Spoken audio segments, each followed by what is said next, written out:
भगवते वासुदेवाय। Om Namo Bhagavate Vasudevaya. Om Namo Bhagavate Vasudevaya. Srimad Bhagavatam, Canto 7, Chapter 7, Text 21. Srinatha Maharaj will begin. svarṇaṁ yathā grāvasu hema-kāraḥ. Svarṇaṁ yathā grāvasu hema-kāraḥ. svarṇaṁ yathā grāvasu hema-kāraḥ. Svarṇaṁ yathā grāvasu hema-kāraḥ.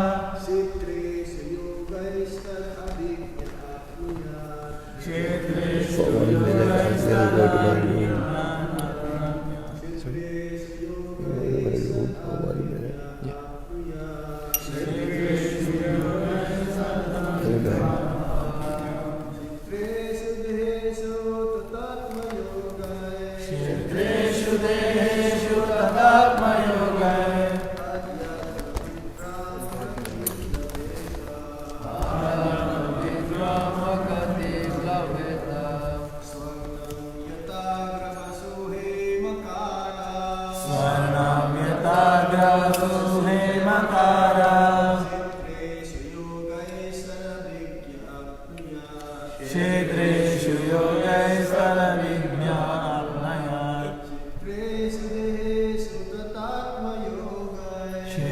deheṣu tathātma-yogair. adhyātma-vid brahma-gatiṁ labheta.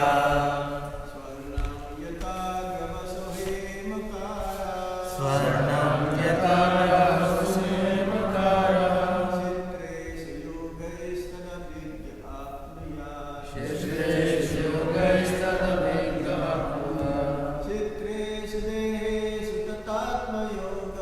kṣetreṣu deheṣu tathātma-yogair. adhyātma-vid brahma-gatiṁ labheta. adhyātma-vid brahma-gatiṁ labheta.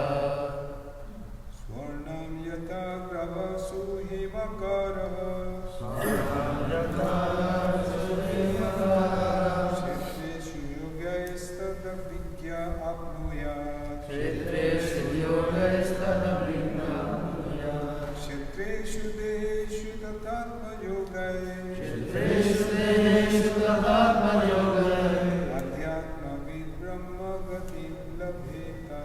adhyātma-vid brahma-gatiṁ labheta. svarṇaṁ yathā grāvasu hema-kāraḥ. svarṇaṁ yathā grāvasu hema-kāraḥ. kṣetreṣu yogais tad-abhijña āpnuyāt. kṣetreṣu yogais tad-abhijña āpnuyāt. kṣetreṣu deheṣu tathātma-yogair. kṣetreṣu deheṣu tathātma-yogair. adhyātma-vid brahma-gatiṁ labheta. adhyātma-vid brahma-gatiṁ labheta. svarṇaṁ yathā grāvasu hema-kāraḥ. svarṇaṁ yathā grāvasu hema-kāraḥ. kṣetreṣu yogais tad-abhijña āpnuyāt. kṣetreṣu yogais tad-abhijña āpnuyāt. kṣetreṣu deheṣu tathātma-yogair. kṣetreṣu deheṣu tathātma-yogair. adhyātma-vid brahma-gatiṁ labheta. adhyātma-vid brahma-gatiṁ labheta. Mataji.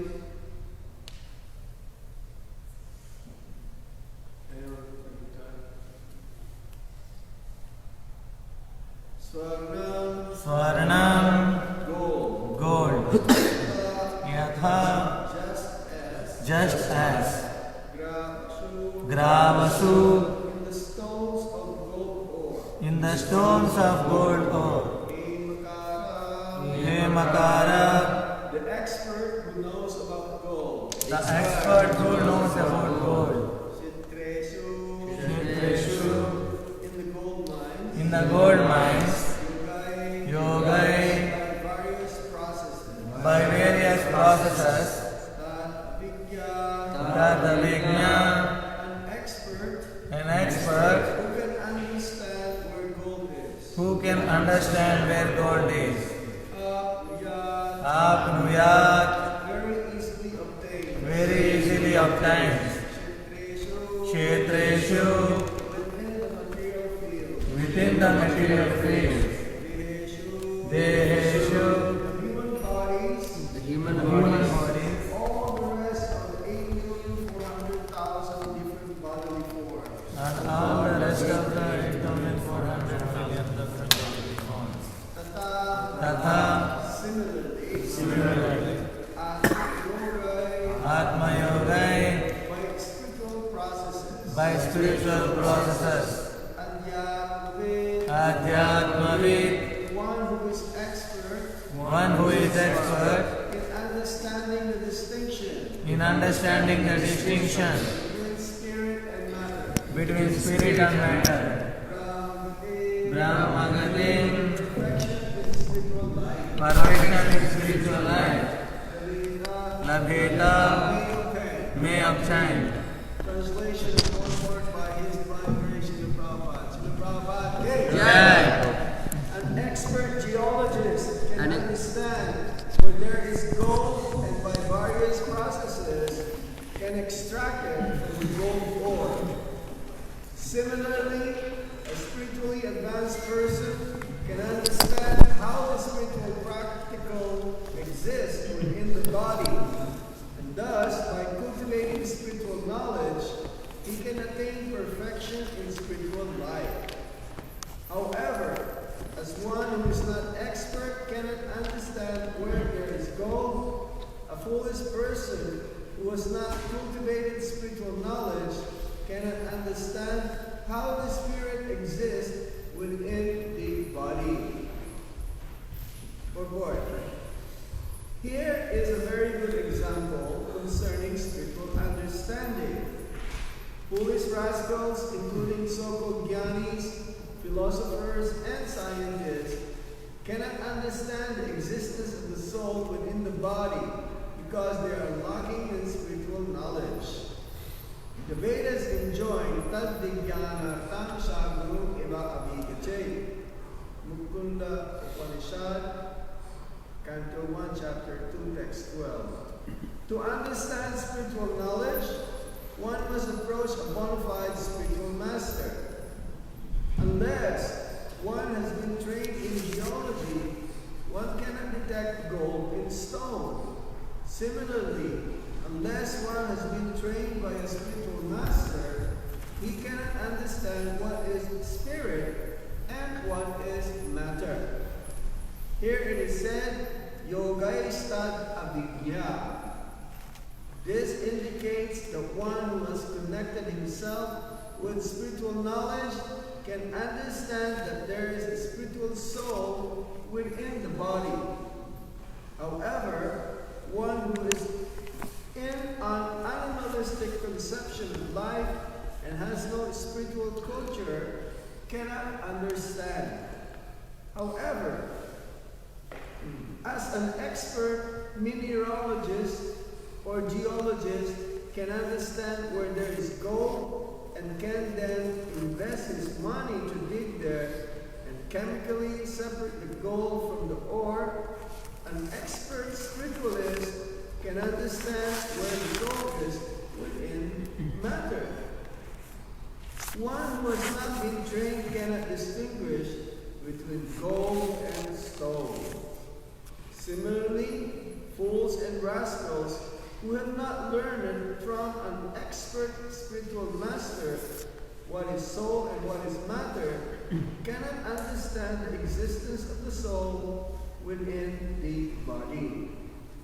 To understand such knowledge, one must be trained in the mystic yoga system, or finally, in the bhakti yoga system. As stated in Bhagavad Gita, chapter 18, text 55, vakyamam avijjanati. Unless one takes shelter of the bhakti yoga process, one cannot understand the existence of the soul within the body. Therefore, Bhagavad Gita begins by teaching, deheṣu yathā komaram yovanam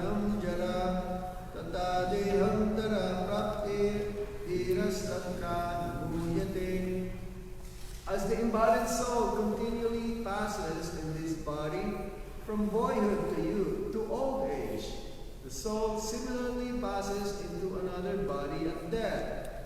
The self-realized soul is not bewildered by such a change. Bhagavad Gita, chapter 2, text 2.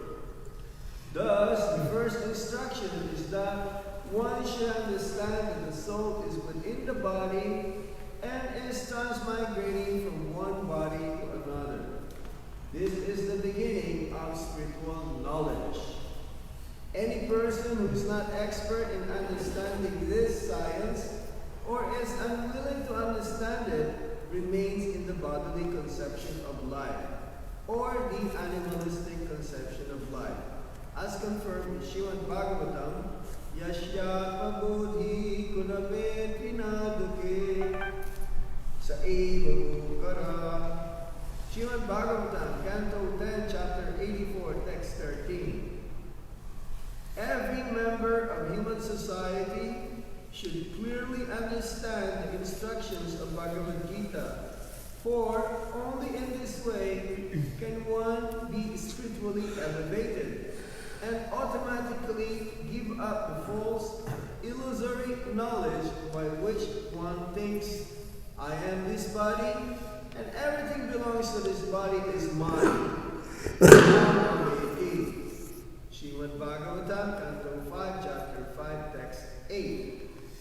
This doggish conception should be rejected immediately. One should be prepared to understand the spirit soul and the supreme spirit, God, who are eternally related. Thus, one may return home, back to Godhead, having solved all the problems of life. Om Jnānanjana Shalakya Chakṣumittanena Tasmai Shri Gurave Namah Shri Chaitanya Manobhesam Sthāpitamena Bhutale Swayam Rupa Kadāmaya Dāti Svaha. Jai Shri Krishna Chaitanya Prabhu Nityananda Shri Advaita Hare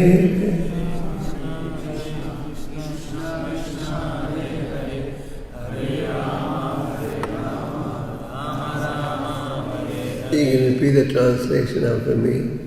An expert geologist can understand where there is gold, and by various processes can extract it from the gold ore.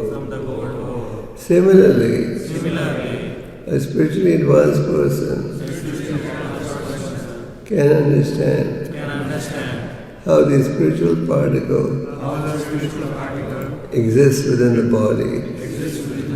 And that's by cultivating spiritual knowledge, he can attain perfection in spiritual life.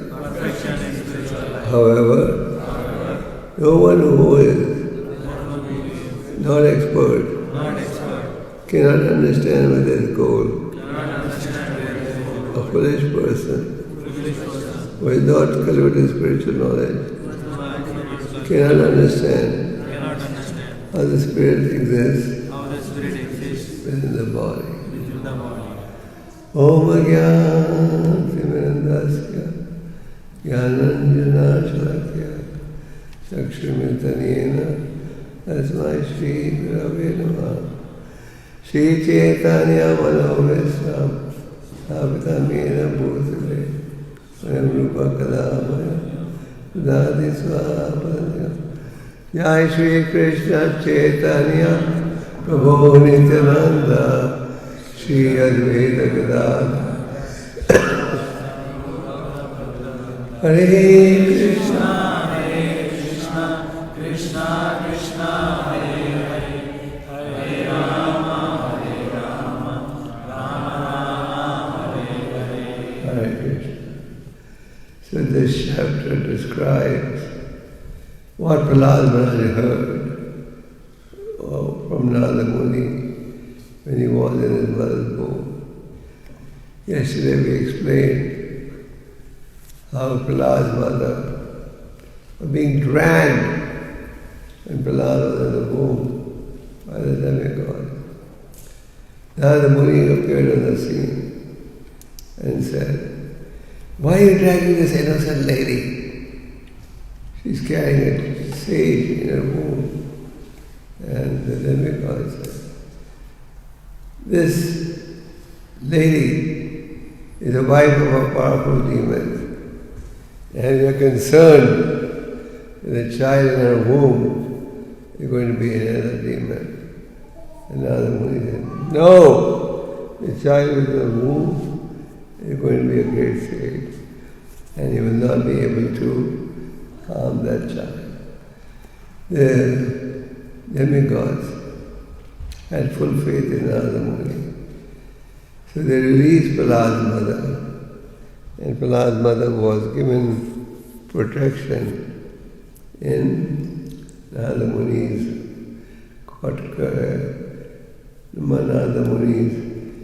cottage. And Narada Muni instructed her. She forgot over time, but her son retained the knowledge. So Narada Muni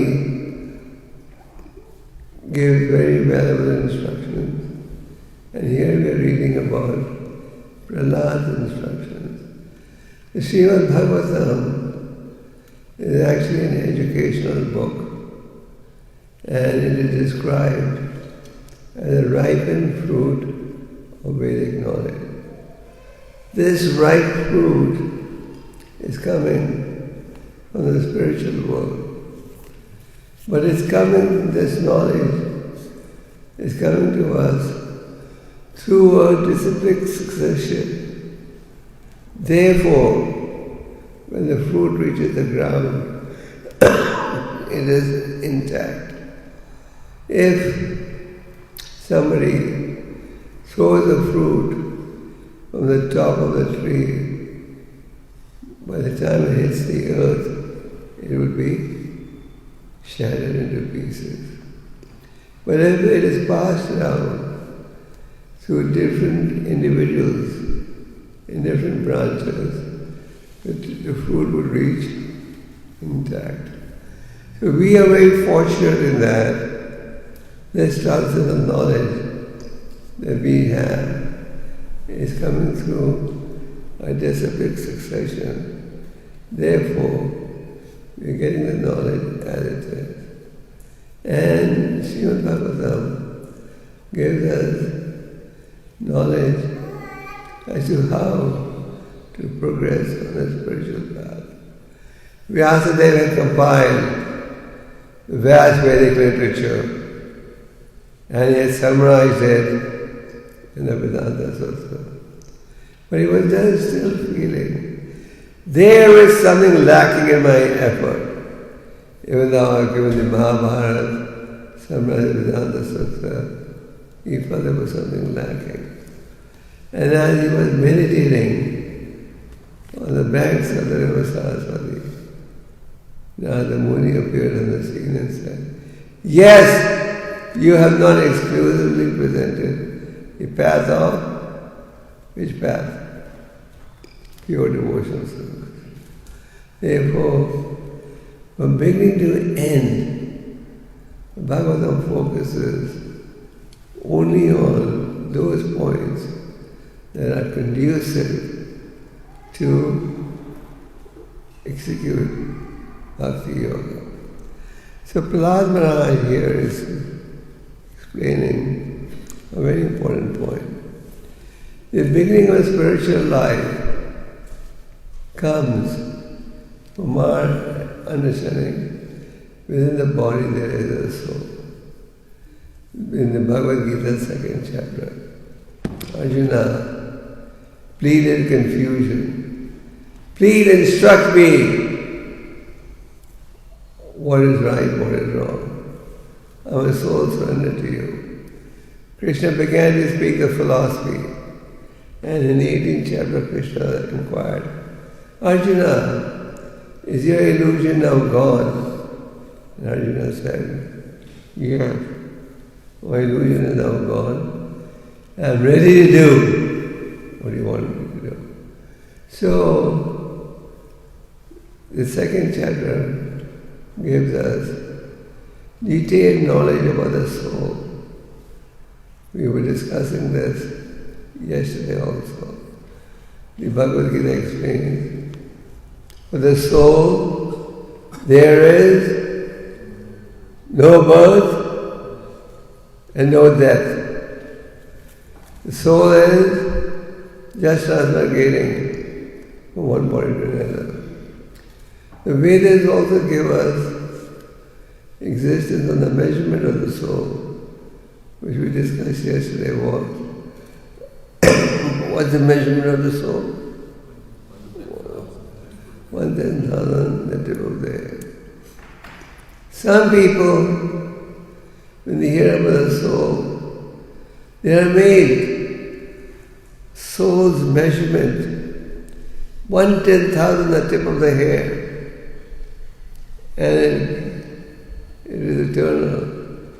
It cannot be burnt, nor dried, nor wetted. So someone may say, then how do I know there is a soul? I don't believe in anything that I can't see. So what's the response? The first response is, our source of knowledge are the Vedas. Just like the mother tells you, who is your father? The scriptures tell us who is our father. And the scriptures tell us there is a soul in the body. And the presence of the soul is realized by consciousness. As long as the soul is in the body, there is consciousness. When the soul leaves the body is pronounced dead. So, Thakur Bhaktivinoda has said, this second chapter of the Bhagavad Gita is the most important of the whole Bhagavad Gita. The second chapter. The ABC of spiritual knowledge is this understanding of the soul. So, what does Prahlāda say? He gives a beautiful analogy. An expert geologist can understand where there is gold, and by various processes can extract it from the gold ore. An expert geologist, and in so many other fields, you have to be expert. Those who go for oil drilling, the people who are trained in this field, they know where to drill. An expert geologist knows how gold can be found. So similarly, a spiritually advanced person can understand that within the body there is a soul. This understanding is a must if you want spiritual life. Material consciousness is a result of executing material activities. And one who is in ignorance, what did he do? One who is in ignorance thinks, this body is my real self. This body is meant for enjoyment. Let me decorate the body, beautify the body, and use the body for what? Sense enjoyment. But one who has spiritual knowledge will say, actually this body is only a temporary covering. We can see ourselves, how the body evolves. For example, in the first stage there is birth. Doesn't matter which community or background you come from, there is birth. Then the body grows, is that right? Then at a certain point, it stops to grow. It just maintains itself. And then produces byproducts. A man and a woman get together, they have children. Then it begins to get old, dwindles. And finally what? It vanishes. It vanishes. That is death. So it doesn't matter whether you are a millionaire or a pauper. It doesn't matter whether you are a Canadian or an Indian. This is the ground reality. And this is the real truth. In the absence of spiritual knowledge, we just identify with the body.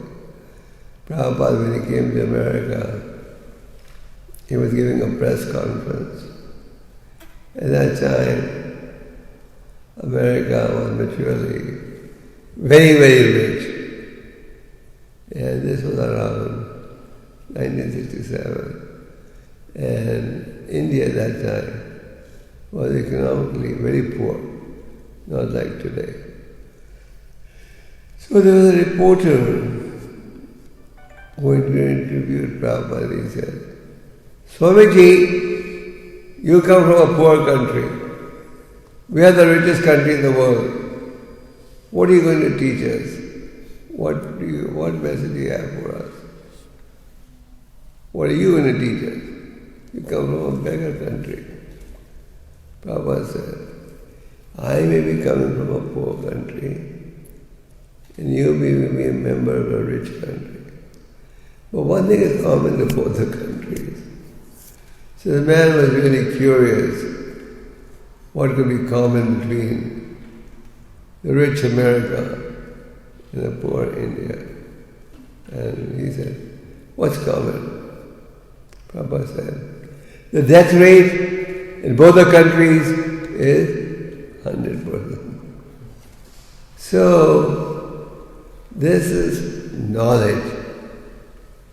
To understand that this body goes through 6 stages of transformation and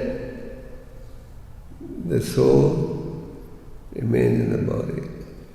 We look at a picture of ourselves when we were young, and what do we say? Oh, this is I!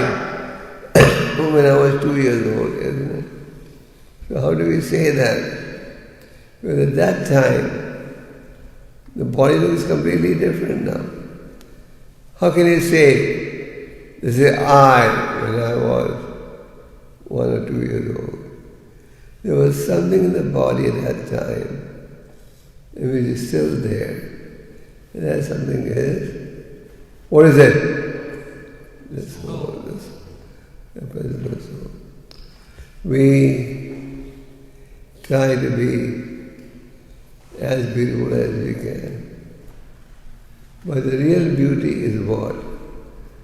The real beauty is due to the presence of the soul. You know the story of liquid beauty. There was a very beautiful girl who was always chanting the name of the Lord. The prince was very attracted to her. And the prince proposed, can I marry you? She said, okay, after 2 weeks. So what she did is, she knew she was spiritually advanced. She knew that the prince's attraction is just to her material body, which is eventually going to become dust one day. In the Bible it is said, thus thy art and thus thou shalt become. This body that we decorate, you go in front of the mirror 100 times a day to see if our beauty is increasing or not. So we'll eventually become dust. But if you're Christian, you bury the body. If you're a Hindu, you burn the body. And the body eventually becomes dust. So, the lady was very enlightened.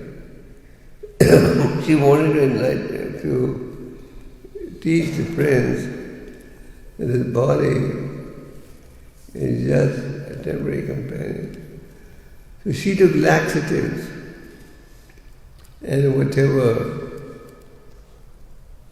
stools that came out, she didn't flush it away. She saved it in buckets. And in 2 weeks, she became almost a skeleton, lost her weight and beauty. So 2 weeks later, she showed up at a place she was supposed to meet the prince. The prince was there.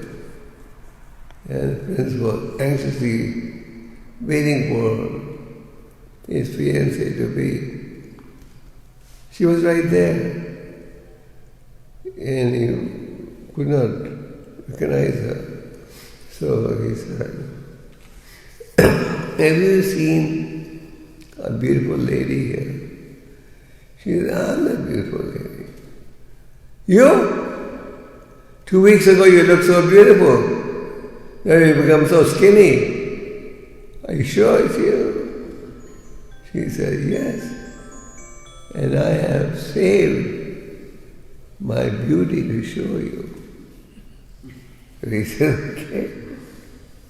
And she took the prince and showed her, this is my beauty. So Prabhupada wrote an article called The Liquid Beauty. And Prabhupada explained that the real beauty is not this body. This body is changing every day, every few years. The real beauty is the presence of the soul.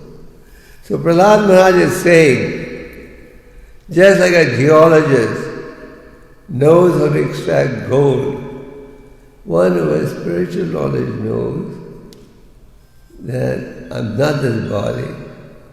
One who has spiritual knowledge knows within the body there is the presence of the soul. And the nature of the soul is, it is eternal. It doesn't die. It cannot be burned. Prabhupada in the purport quotes this famous verse of the Bhagavad Gita. Deheṣu spinyata dehe kāma-yarāṁ jara tathātma-yogair prapti tathātma-vid. The embodied soul continuously passes in the body from boyhood to youth and old age. And just like that soul, at one time you were young, newly born baby, then you began to grow, maintain yourself, get old, and what happens at death? Goes into another body. So the self-realized soul is not bewildered by this. Usually, when somebody dies, we all cry, isn't it? When somebody dies, we cry, oh, he's gone. He's gone? How? The body's right there. Why do we say he's gone? There was something in the body which was there at one time and is not there anymore. Therefore say he's gone. So what's gone actually is not the body. What's gone is the spirit soul that left one body and takes another body. And whatever body will it get? Who decides that? Is there a lottery ticket? Does the computer pick a number out? Okay, you're going to get this type of body. Is that how it works? No. Based on action. Just like the Bible says, as you sow, you shall reap. So the Vedic concept is the same. And Kapila Dev was asked by his mother, how is it decided what type of body one's going to get? Who is witnessing all our actions? We talk about reward and punishment, but there has to be somebody who is witnessing everything. And Kapila Dev said, karmana deva nesena. All our actions are being viewed by the demigod, deva nesena. Nesena means eyes. So there are many witnesses to our action. In the material world you can have computers, you can have the best of computers, best of security system, still they get hacked. And the Russians more than hacked all the data in the last US election. And virus comes in and ruins everything.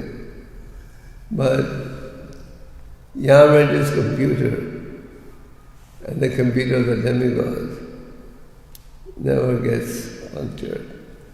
So it is said, all our actions are being reviewed by the demigods, and based on our actions, our next life is decided.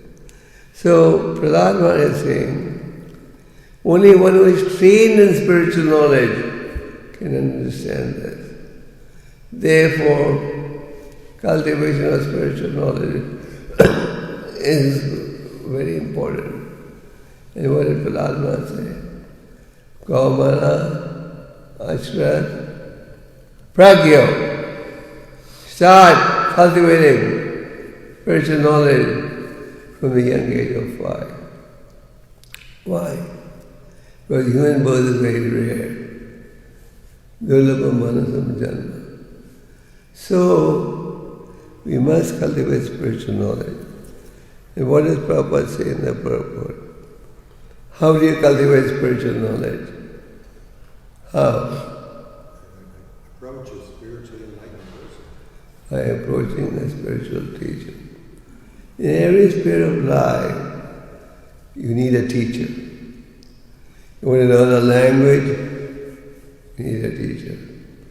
You want to learn some musical instruments, you need a teacher. So similarly, to execute spiritual life, you also need a teacher or a spiritual master. Lord Chaitanya, while explaining this, Sanatana Goswami said, first step, surrender to a bona fide spiritual master. What's the qualification of the spiritual master? Or the requirement? Rupa Goswami says, Vacha vega manasa krodha vega, jiva vega, udara paksa vega. He must have control over the body and the senses. Then he can guide you. So why do we take shelter of a spiritual teacher? So that he can impart knowledge. Mature education has value. We don't say it has no value. But when material education is not accompanied by spiritual education, it is shrama evahi kevalam, simply a waste of time. Therefore, spiritual education should be cultivated from the age of 5. One should not become a father or mother till he can take his dependence back to Godhead, which means till we can impart the spiritual knowledge.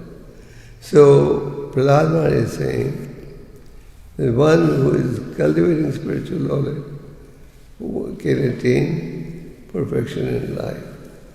So, without spirituality, our efforts are doomed to fail. We are brought up in a society where everyone is ignorant. We grow up in ignorance and we die in ignorance. But if one is fortunate enough, he meets a sadhu, and that opens the doors of liberation. So, cultivating spiritual knowledge is absolutely necessary if you want to achieve the goal of life. And if we don't cultivate spiritual knowledge, human life is a waste. One famous Vaishnava poet,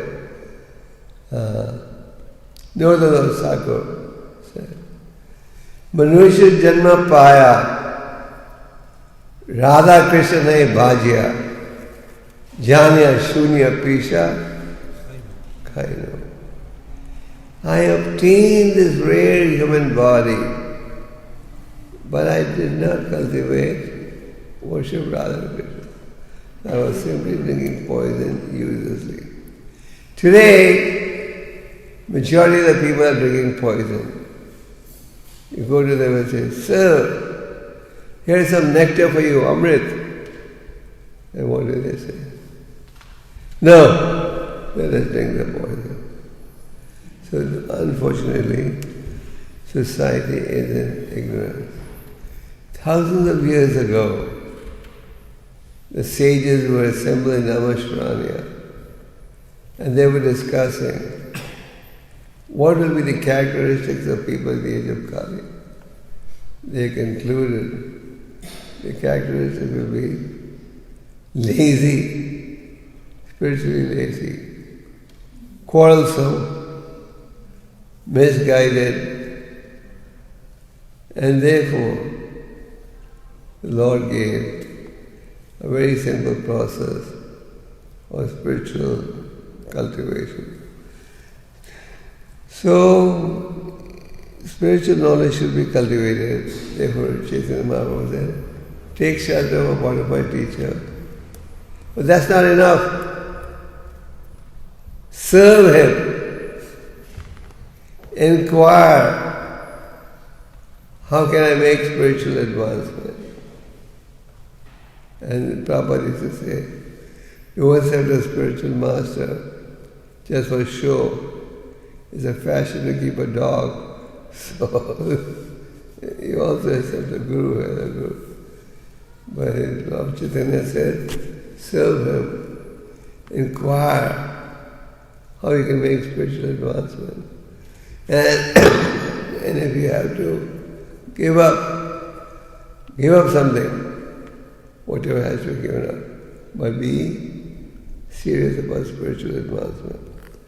So here, Prahlād Maharaj is saying, please cultivate spiritual knowledge. Prahlād Maharaj has elsewhere stated, Na vidum tad-abhijña Vishnu.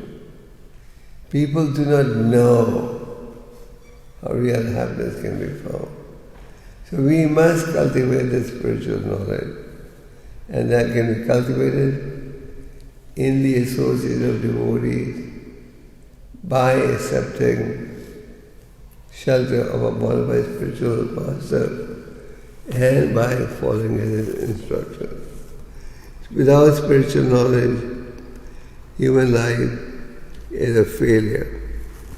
Without spiritual knowledge, society is in ignorance. So we must cultivate spiritual knowledge. So this Krishna consciousness movement, we may not have big numbers, but this is an educational institution where we are talking about the higher values of life. Prabhupada was once giving a lecture at a major university in Boston, and there were learned people in the audience.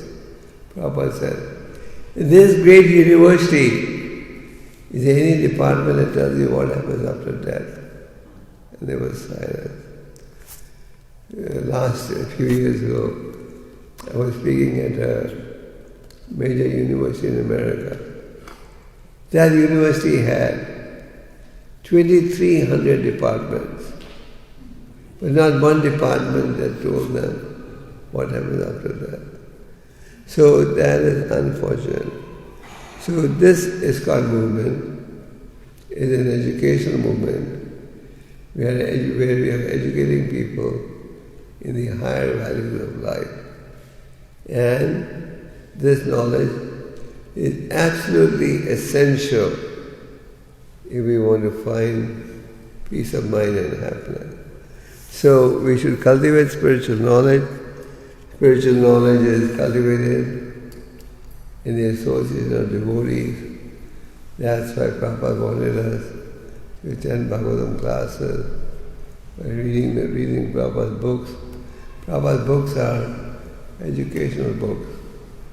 And by reading and hearing, we can cultivate spiritual knowledge, and then you have to apply it. And if you have spiritual knowledge, you will know this body is a temporary companion. You will know within the body there is a soul. You will know that death is nothing but a change of dress.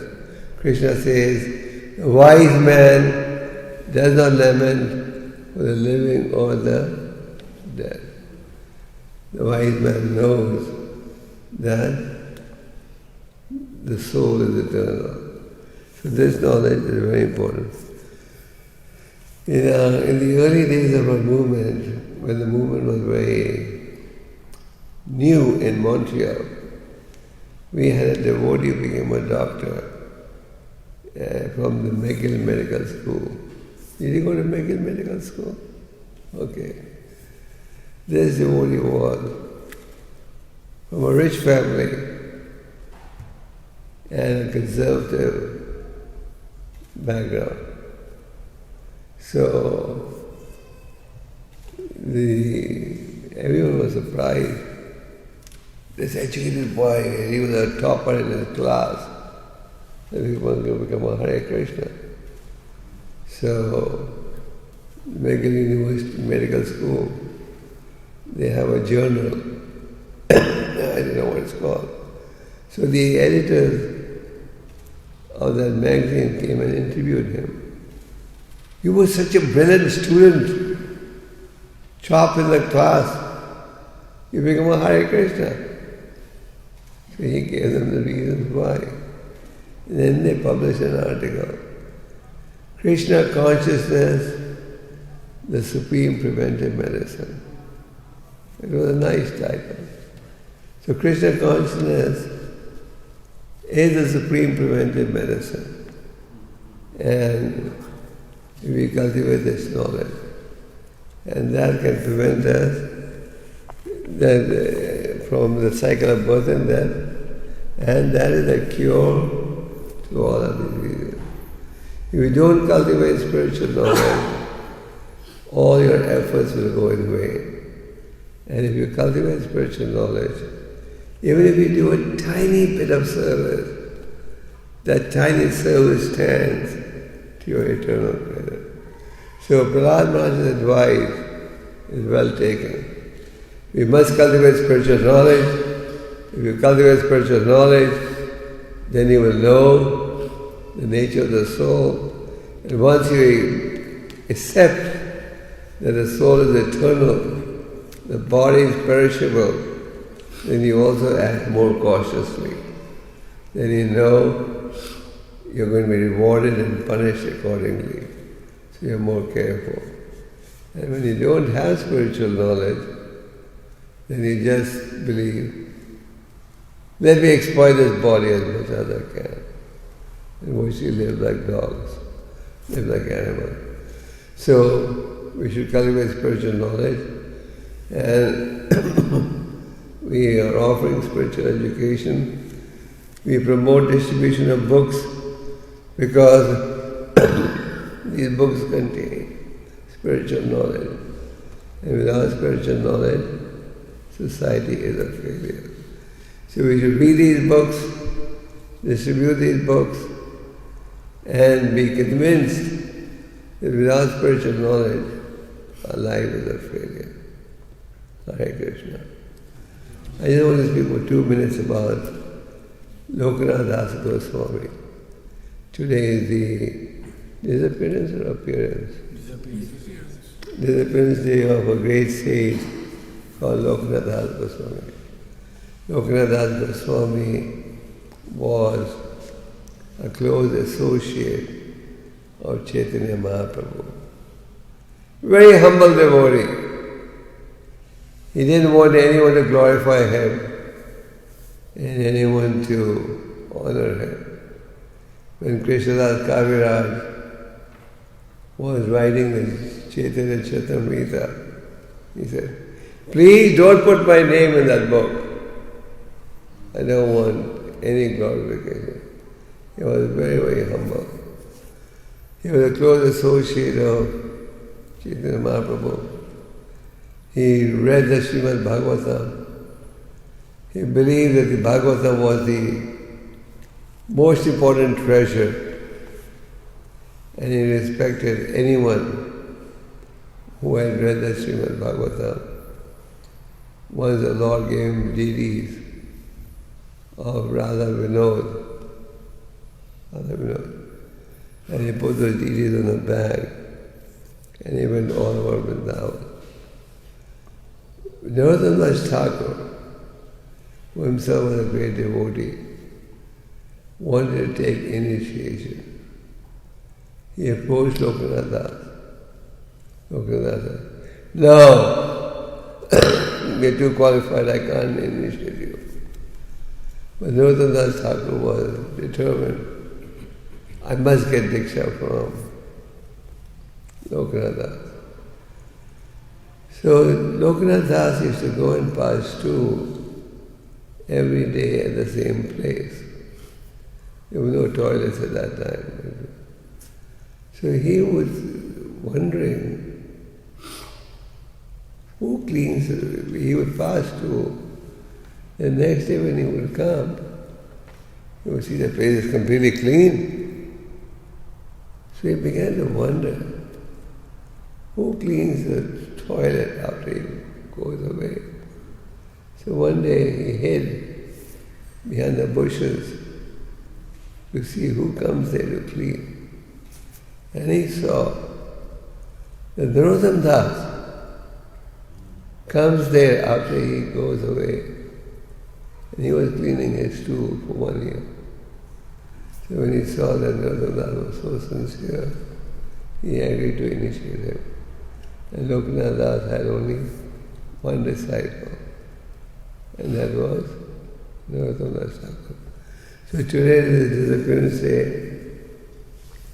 Narottam Das, Lokanath Das was totally absorbed in the Srimad Bhagavatam and worshipping Radha Krishna.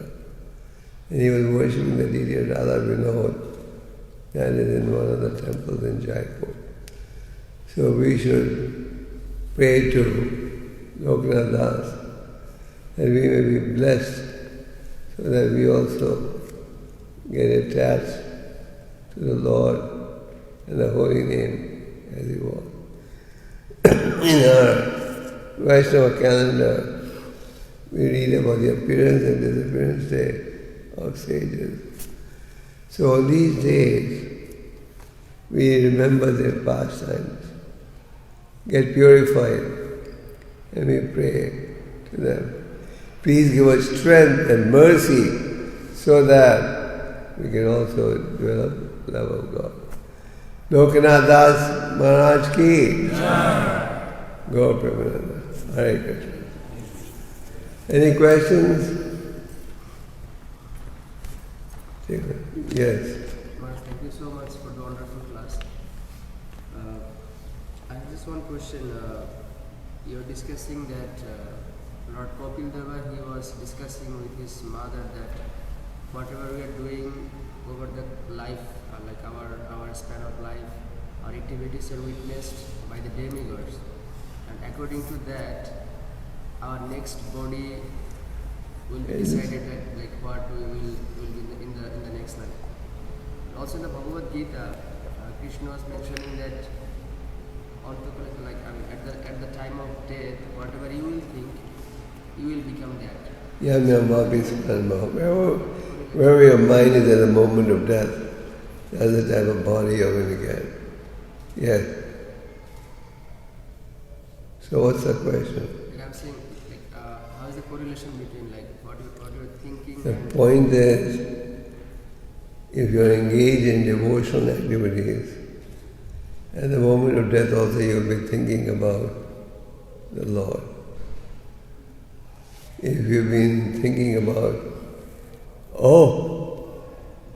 soccer, ice hockey, cricket, then at the moment of death, you can become a piece of grass on a soccer field. I think you wanted to know what the demigods have to do with the next birth. Demigods are assistants to the Supreme Lord. Just like in a cabinet, you have the Prime Minister and various ministers. So the demigods are assistants. Like Indra, he's in charge of rain. You have the sun god, the moon god. So they're all serving the Lord. So if you are engaged in devotional activities, then guaranteed at the moment of death, you'll be thinking about the Lord and His devotees.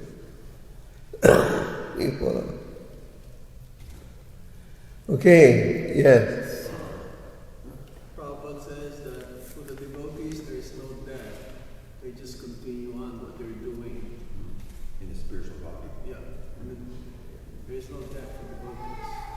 They just continue. Well, there's death in the sense that you give up one body. Yeah, whatever you're doing now, you will continue on next life in a different body, same process. Why did your devotee in good standing? That's what Prabhupada says. Yeah. Okay. Yeah. Thank you, Maharaj, for the nice class. So, what about Ajamil? So, he has done so much bad activities, even with the demigods. But at the time of death, he just chanted Ajamil, at one time, had executed devotional service piously. He then fell in bad association. But he got rescued. And his saving grace was always chanting the name of Narayan, which was his youngest son's name. But he wasn't chanting with the intention of counteracting his disease, his sins. Therefore he got saved. He was not committing sins on the sin of chanting. Yeah. But even without having that intention, that he is calling the Lord, but he has intention. No, he was calling his son. But his son's name was Narayan. He was calling his son. So how we get that mercy? How? How we get that mercy, even without calling the The point is the holy name, chanted consciously or unconsciously, comes to your rescue. The holy name is all powerful. Therefore, it was a tradition even in India to give your children names of God. The Christians have that system too. Saint Matthew, John, Peter, Catherine. The Muslims have that system too. If we chant the names of God, you have some benefit. For your speech. So it's just a question that I've been wondering lately because I just finished high school not so long ago and I didn't really have anything to do in the meanwhile besides staying home and wasting my time. So I was wondering, is university actually pointless, or for some people is it actually good? Is there actually good classes? University, I'm not going to say we are against university education. I'm not going to say we are against education. But it's meaningful if it is also accompanied by spiritual knowledge. 1 0, 2 0 plus 100 zeros is equal to 0. But the moment you add the figure 1, it becomes 10 or 100 or 1,000 or whatever. So what is lacking in society is spiritual education. And that's what we're trying to provide. So if you have spiritual education, then material education will not be misused.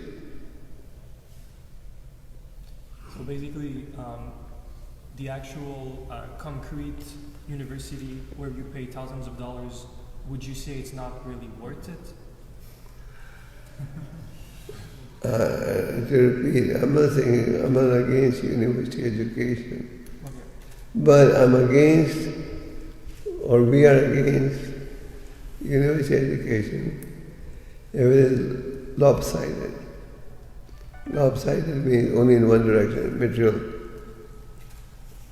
Material education, in the absence of spiritual knowledge, is incomplete. Thank you. Yeah. Thank you, Maharaj. The knowledge that we are actually learning through scriptures and by listening classes. So how can we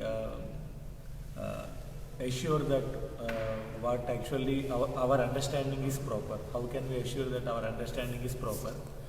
And how And understanding is proper of the spiritual education. yeah, this knowledge, how is it, how we can understand that our understanding is proper? Like Bhagavad But if you Gita- have a modified teacher, he'll teach you in the right way.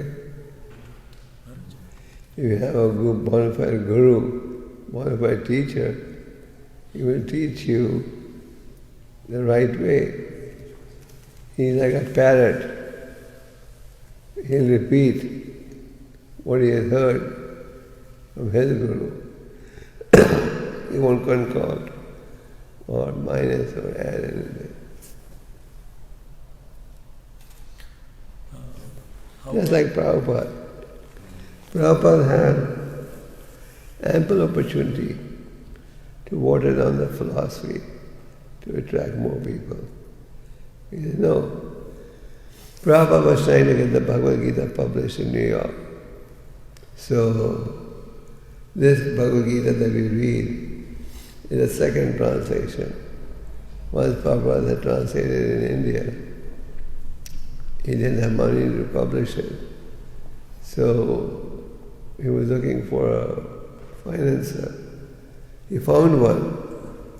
When he came back to Calcutta to get the book from his house, he saw the manuscript was sold. So then he retranslated it. So Prabhupada's disciples, when he came to New York in '66, they would go to all the publishers. We have a Bhagavad Gita which we want you to print. So they would read. And they all said, too many mentions of Bhakti, Bhakti, Krishna, Krishna. No one's going to read the book. Reduce the mention of Bhakti and Krishna. They came to Prabhupada and said, Prabhupada, no one's ready to publish a book. They say that Bhakti and Krishna are mentioned too often. To reduce it. Prabhupada said, no. And you know how the book got published eventually? You hear that story? Oh yeah, through the record. There was a devotee that produced a record, and Prabhupada's record, and that was advertised in the Village Voice. The Village Voice was a paper, semi-hippie paper. So the Brahmananda Prabhu received a letter asking for that record by post. And on the envelope was written, Macmillan Company. So when Brahmananda saw that envelope from Macmillan Company's employee, he went to Prabhupada and said, someone from Macmillan Company wants your record, Prabhupada. Prabhupada's eyes opened up. He said, okay, don't send this by mail, you personally go and deliver it. So Brahmananda Prabhu, dressed in suit, came to Macmillan Company, that man's office. With the manuscript of the Gita. No. He came what? And he came with a record. And there was somebody sitting in his office. This man who ordered the book from the Macmillan Company, or the Macmillan Company, was just an accountant. He had nothing to do with publishing. But sitting in his office was the religious editor of Macmillan Company. So when Brahmananda went there, he was introduced to this man. This is Mr. So-and-so, the editor of our religious section. And then Brahmananda, religious section? My spiritual master has published, has translated the Bhagavad Gita. We want someone to print it. And the editor said, I've just published the Bible, the Quran, the Jewish book, and I'm looking for a Gita. So Brahmananda went back to Prabhupada and said he met the editor so then Brahmananda came the next day with a manuscript and they agreed to publish it. So people wanted Prabhupada to reduce the mention of Bhakti and Krishna, but he refused to cooperate. Picked up a bad coffee yesterday. Any other questions? Yeah. Maharaj, you mentioned that in our movement we don't have many big numbers, let's say, in our temples and overall. What do you think is limiting our society, which is the religion and the mode of goodness, from spreading? We see in the world nowadays that maybe some religions in the mode of ignorance are more popular. That being said, even personally, let's say in our personal lives, we have difficulty influencing like family members and things like that. Well, we don't have the same numbers as those who are preaching a religious path based on ignorance and passion have. Where people want easy life. They don't want discipline. They don't want any... They're very scared of austerity. These so-called preachers, if you go to their lectures, they never use the word austerity because they're scared. If they use the word austerity, people will run away. Whereas in Prabhupada's books, it's all there in black and white. So, and I gave this example yesterday, I think. Day before. Prabhupada was giving a press conference in Australia. So one reporter said, if your Krishna consciousness is so perfect, why is the hall fully packed? And Prabhupada said, when you're selling diamonds, only few will buy. But imitation diamond, many people will buy. So this is selling real diamond. Not everyone will buy. But if you give a watered down version, then people may accept it. It's not that ISKCON doesn't have any members.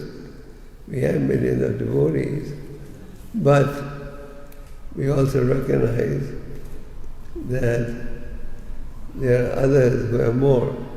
But we're not in competition with them because we are presenting the path of pure devotional service, which almost nobody is. Even if you look at most of these organizations, they're more like spiritual clubs where people get together for sport, badminton.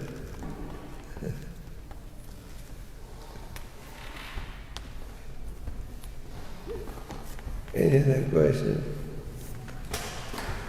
Yeah. Thank you for the lecture. So, what is it that helps someone not identify with his body? Spiritual knowledge. You need spiritual knowledge to not identify with the body. If we are constantly thinking of the body, that is due to ignorance. spiritual knowledge. So I think you have a question. I'll stop at this point. I want to thank you, devotees. Be enthusiastic, chant the holy name nicely, and preach. Continue to go on Harinam. This is the last lecture on this trip. Hare Krishna.